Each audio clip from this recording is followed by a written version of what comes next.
Bonjour, ici Michael pour Quoi de parler Illuminati. Histoire courte numéro 11, le fil invisible. Nous insistons encore à ne croire que ce que nous pouvons tenir dans nos mains, en ce qui peut être pesé, mesuré ou acheté. La vue et la matière, nos ancres primitifs.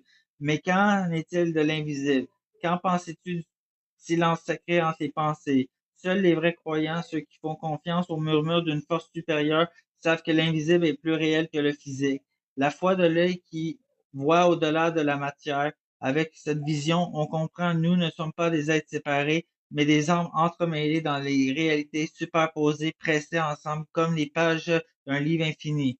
Certains l'appellent le multivers, moi je l'appelle la compression des réalités qui se remplissent les unes et les autres, des rêves d'autres vies qui vibrent juste sous la nôtre. Chaque déjà-vu, chaque étincelle de familiarité dans les yeux d'un inconnu est une preuve de ce tissu qui se relie. Mais notre civilisation, en l'état, n'a pas encore mérité sa page suivante. Pas encore.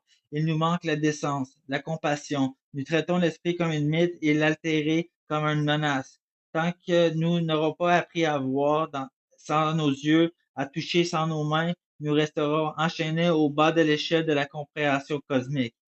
Le prochain niveau attend, mais il ne s'ouvre pas par force. Il ne s'ouvre qu'à ceux qui se souviennent de la vérité. Ce qui est invisible est éternel.